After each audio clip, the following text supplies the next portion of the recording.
Hoy te propongo un ejercicio extremo en el que no solo jugarás con tu vocabulario, crearás un vocabulario nuevo.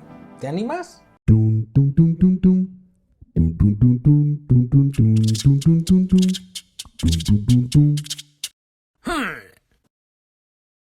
Tengo muy presente una ocasión en la que invité a mis alumnos a realizar este mismo ejercicio. No se me olvida a pesar del tiempo transcurrido, porque el resultado de aquello fue la producción de una serie de cuentos muy ingeniosos y divertidos, entre los que destaco uno titulado El guardapelo de la reina, de Ana Yorca.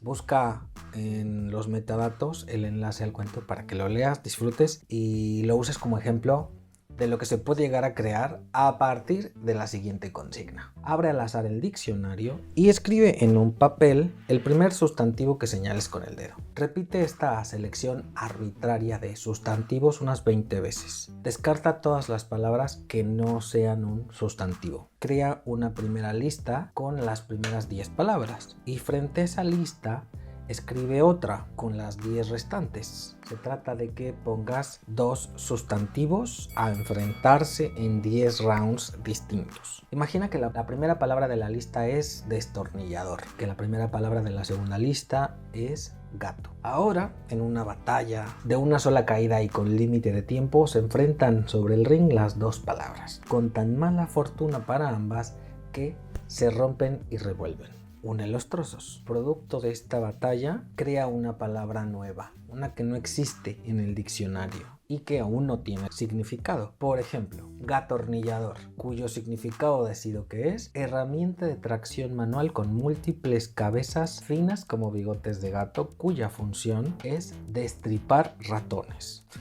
¿Me sigues? Del resultado de unir gato y nillador, he creado una palabra nueva, a la que luego he asignado un significado específico producto de mi imaginación.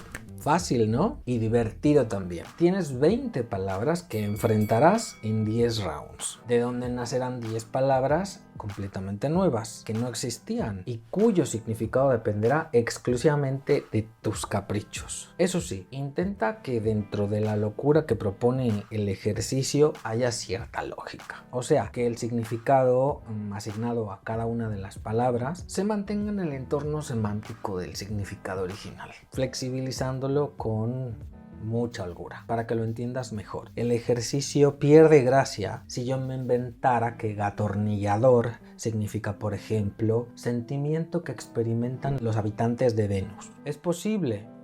Pues sí. Cualquier cosa que salga de mi cabeza loca es posible si se trata de ficción. Pero hay un abismo entre los campos semánticos de la palabra gato y de la palabra destornillador frente al sentimiento que experimenta un habitante de Venus.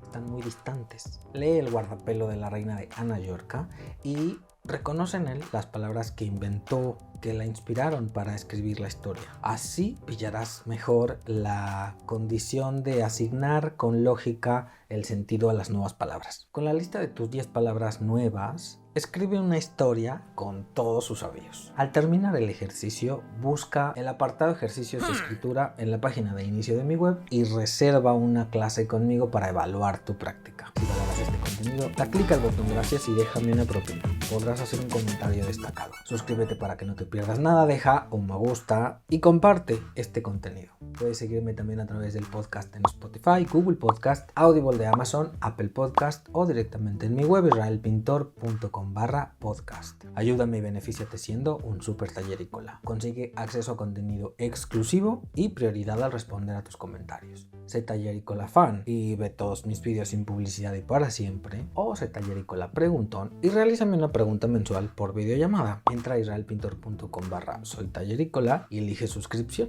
Desahógate conmigo en los comentarios y cuéntame cuáles son tus dramas de letra herido. ¿A qué dificultades te estás enfrentando cuando escribes ficción? Leo y respondo a todos los comentarios. Soy Israel Pintor, coach literario y profesor del taller de escritura creativa. Escribe que la vida son 2 días y en uno hay bloqueo. Sígueme en Instagram. Diseñé un montón de filtros para escritores en apuros. Podrás cotillarme de cerca. ¿Quieres tomar clases conmigo?